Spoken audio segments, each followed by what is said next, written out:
Baik, orang meninggalkan sholat dosa besar.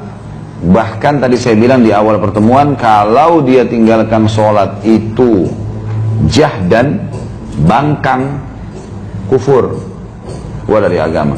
Kalau dia meninggalkan sholat takasulan, malas-malasan, ditakzir tadi, diingatkan, dimarahi, dihukum, ya. Baik, kita baca dulu dalil-dalil tentang masalah meninggalkan sholat ini, ya. Baru kita masuk nanti penutupan insya Allah masalah tata cara sholat itu sendiri. Kata beliau di sini, penulis buku mengangkat firman Allah surah Maryam ayat 59 sampai ayat 60. A'udzu billahi minasyaitonir rajim. Fa khalafa min ba'dihim khalfun adha'us salata wattaba'us syahawat fasawfa yalqawna ghayya illa man taba wa amana wa amila salihan fa ulaika yadkhuluna jannata wa la yudlamuna syai'a. Tentu ibu-ibu yang pegang buku, ada di ayat yang saya baca di atas, ada titik-titik disambung di bawah di footnote, ya. Sambungan ayatnya ada di bawah itu. Footnote nomor 3. Ya. Maka datanglah sesudah mereka, orang-orang yang tidak sholat itu efeknya, bahayanya adalah akan datang generasi setelah mereka juga yang tidak sholat, gitu kan. Dan setiap orang yang meninggalkan sholat maka pasti akan mengikuti hawa nafsunya. Dan mereka kelak akan menemui kesesatan. Nggak ada lagi panduan. Kalau tidak sholat, udah hilang semuanya nih. Sholat ini penenang jiwa. Kecuali orang yang taubat, beriman dan mengerjakan kebaikan, maka mereka itu akan masuk surga dan tidak dizalimi sedikit pun. Ini dalil yang pertama tentang masalah meninggalkan sholat. Ya, larangan, ada ancaman. Mereka akan sesat kalau tidak sholat. Kemudian dalam surah Al-Ma'un ayat 4 sampai ayat 5 bunyinya, a'udzubillahi minasyaitonir rajim, fawailun lil musallin alladzina hum an salatihim sahun. Maka celakalah bagi orang-orang yang sholat, yaitu orang-orang yang lalai dari sholatnya. Lalai, jadi dia sholat kapan dia mau. Ya, tadi saya bilang, meninggalkan sholat secara malas-malesan. Ya. Kemudian ada satu tempat di neraka namanya Sakar. Sakar ini tempat untuk menyiksa orang yang tidak sholat. Allah sebutkan dalam surah Al-Muddathir ayat 42 sampai 43. Al-Muddathir ayat 42 sampai 43. Tentu yang pegang buku bisa lihat di situ. Kalau yang belum punya bukunya bisa lihat, ya, buka Quran di HP-nya. A'udzubillahi minasyaitonirrajim. Ma salakakum fi saqar? Qalu lam naku minal musallin. Apa para malaikat nanti akan tanya mereka, orang-orang yang masuk neraka Sakar tuh, apa yang membuat kalian masuk ke dalam neraka Sakar? Mereka menjawab, kami dahulu tidak termasuk orang-orang yang mengerjakan sholat. Jadi jelas ancamannya akan masuk ke dalam neraka.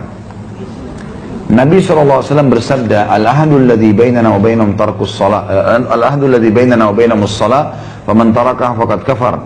Hadis ini sahih riwayat Tirmidzi dalam Kitabul Iman. Dan Ibnu Majah juga dalam kitab Iqamah was shalah was sunnah fiha. Hakim juga menyebutkan dalam Mustadrak. Ya, dan ini beliau juga mensahihkannya, dan Imam Az-Zahabi juga penulis buku kita ini juga mensahihkannya. Yang berbunyi perjanjian yang ada antara kita dengan mereka adalah sholat. Maksudnya perbedaan dasar antara kita dengan orang-orang kafir adalah sholat. Maka barang siapa yang meninggalkannya maka dia telah kafir. Dianggap kafir kalau dia meninggalkan sholat secara jahdan tadi, paksa. Enggak, saya nggak mau sholat. Kemudian juga dalam hadis Nabi SAW yang berbunyi, man fatathu sholatul asri habita amalu. Barang siapa yang luput melaksanakan sholat asar sebagai bentuk pengingkaran, ya, maka amal ibadahnya telah gugur, dihapus amal ibadahnya semua. Ini ruginya, gitu kan. Jadi di antara 5 waktu sholat ini, sholat yang paling afdal adalah asar. Datang setelahnya subuh dan isya. Datang setelahnya duhur dan maghrib. Baik, bukan berarti duhur sama maghrib itu tidak ada fadilah, ada. Ini 5 waktu sholat, tapi kalau kita susun sesuai dengan urutannya maka asar yang paling tinggi, kemudian baru masuk subuh sama isya, gitu ya. Kemudian hadis Nabi SAW yang lain, ya ini semua ada disebutkan di footnote-nya. Hadis riwayat Imam Muslim dalam Kitabul Iman, dan juga Abu Daud dalam Kitabus Sunnah, Tirmidzi dalam Kitabul Iman. Kata Nabi SAW, bainal abdi wa bainas syirki tarkus shalah. Antara seorang hamba dengan kemusyrikan adalah meninggalkan sholat. Hadis yang lain riwayat Imam Ahmad, juga Al-Mundhiri menyebutkan dalam Targhibut Tarhib Dan beliau mengatakan atau berkata, diriwayatkan oleh Ahmad dan Baihaqi, dan para perawi-perawi Imam Ahmad semuanya thiqah, dapat terpercaya, ya. Kata Nabi SAW, man taraka salata muta'ammidan faqad bari'at minhu zimmatullah. Barang siapa meninggalkan salat secara sengaja, maka sungguh jaminan Allah telah lepas darinya. Maksudnya jaminan makanan, jaminan minuman. Kita semua ini, ibu-ibu sekalian, kalau jaga 5 waktu salat, maka dipastikan semua yang kita butuh hari itu dipenuhi sama Allah. Udaranya, cahayanya, makanannya, minumannya, Allah kasih semua. Asal jaga waktu 5 waktu sholat, karena dia menciptakan langit dan bumi, dia menciptakan semuanya. Umar bin Khattab berkata, ama innahu la hadza fil islam li ahadin adha'a as-salah. Ketahuilah, tidak boleh diberikan kedudukan sedikit pun dalam Islam bagi seseorang yang menyia-nyiakan atau meninggalkan sholat. Gak boleh ada jabatan, gak boleh dihormatin, gak sholat gak bisa. Sampai para ulama mengeluarkan sebuah hukum fikih bahwasanya seorang wanita termasuk udzur syar'i cerai sama suaminya kalau suaminya nggak sholat 5 waktu. Masuk dalam udzur syar'i, dia nggak dilaknat. Kan perempuan kalau minta cerai tanpa udzur syar'i kan dilaknat sama Allah, gitu kan?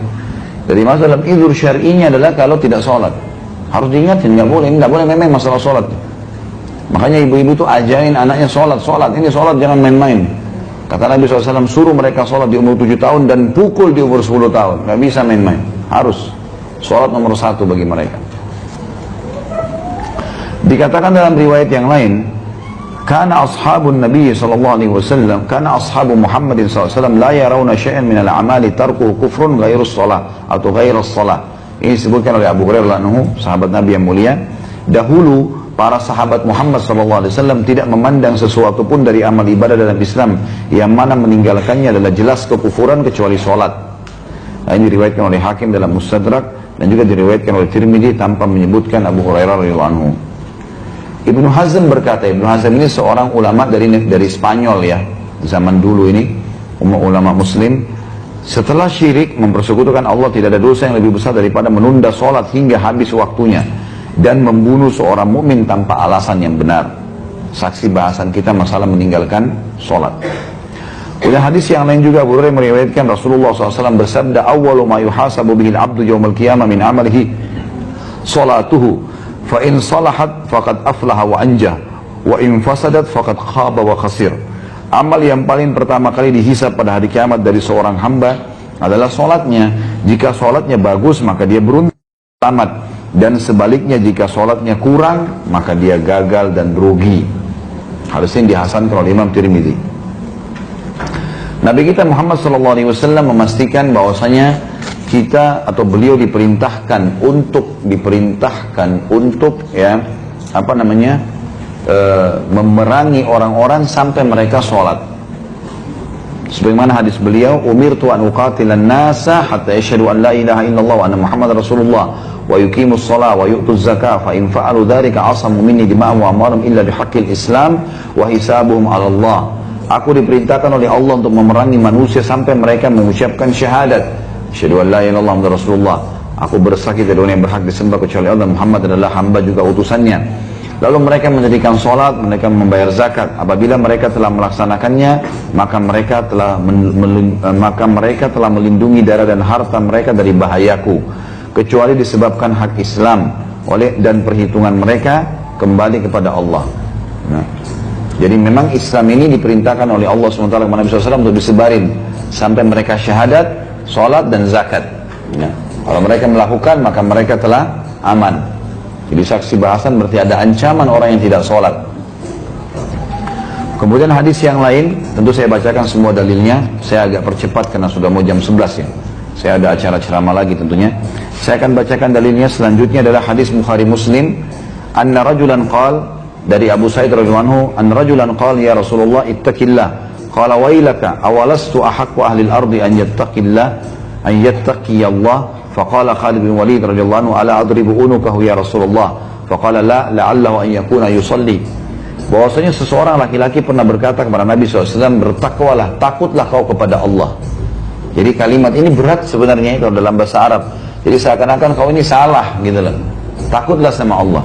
Maka Nabi SAW sempat marah sama orang itu sambil berkata, ada apa denganmu? Bukankah aku adalah penduduk bumi yang paling berhak untuk takut sama Allah? Aku harus yang paling takut sama Allah. Kenapa harus kamu katakan itu? Maka sahabat Nabi yang lain namanya Khalid bin Walid radhiyallahu anhu berkata, ya Rasulullah, boleh saya penggal lehernya orang ini? Ini ngaco ya masa ngomong gitu? Saya penggal aja ya Rasulullah. Kata Nabi SAW, jangan. Barangkali dia termasuk orang yang melaksanakan sholat. Ternyata sholat ini menahan orang dari dibunuh gitu. Padahal dia sudah menghina Nabi SAW. Gitu kan? Jadi saking pentingnya sholat itu. Di dalam hadis yang lain, kata Nabi SAW, man lam yuhafiz ala salati lam yakun lahu nur, wala burhan, wala najah. Wa kana yawmal qiyamati ma Qarun, wa Fir'aun, wa Haman, wa Ubay bin Khalaf. Tapi tentu di sini masih diperselisihkan ulama tentang kesahihan hadisnya ya. Cuma di sini Imam Adzhabi mengangkatnya karena dia penguat saja. Barang siapa yang tidak menjaga sholat maka dia tidak dapat cahaya, bukti yang nyata, maksudnya pertolongan, dan tidak pula keselamatan. Dan pada hari kiamat dia bersama Qarun, Fir'aun, Haman, dan Ubay bin Khalaf. Terakhir ibu-ibu sekalian adalah dalil Nabi SAW yang beliau berkata kepada Muadz bin Jabal, ma min abdin yashhadu an la ilaha illallah anna Muhammadan abduhu wa rasuluhu illa harramallahu 'alan nar. Tidak ada seorang hamba yang bersaksi tidak ada yang berhak disembah kecuali Allah, kemudian dia juga mengatakan Muhammad adalah utusan Allah, melainkan Allah akan mengharamkan baginya untuk masuk neraka. Maksudnya adalah di sini kata ulama hadis, syahadat ini akan mendorong orang untuk melengkapkan rukun Islamnya. Maka setelah itu dia akan kerjakan sholat, dia akan kerjakan zakat, dia akan puasa, dia akan haji. Dan kalau dia kerjakan itu dia akan dapat jaminan surga. Kata penutup Imam Adzhabi, maka orang yang menunda sholat hingga habis waktunya adalah orang yang menanggung dosa besar. Kalau ada orang sengaja undur duhur misalnya, sampai azan asar, oh saya belum sholat nih, baru sholat, itu dosa besar. Tetap dia sholat, tapi tunda-tunda sampai keluar dari waktunya, ini sudah dosa besar. Dan orang yang meninggalkan sholat secara total, yakni satu sholat saja, sengaja nggak mau sholat subuh, nggak mau, maka dia adalah seseorang, ya, dia seperti orang yang berzina dan mencuri, karena meninggalkan setiap sholat atau menundanya hingga tidak sempat mengerjakannya adalah satu dosa besar. Jika seorang melakukan itu berulang kali, maka dirinya adalah termasuk orang-orang yang gemar melakukan dosa-dosa besar, kecuali apabila dia bertaubat. Dan jika terus-menerus meninggalkan sholat, maka dia termasuk di antara orang-orang yang merugi dan celaka serta durjana. Dalam arti kata bisa masuk pada tingkat kekufuran.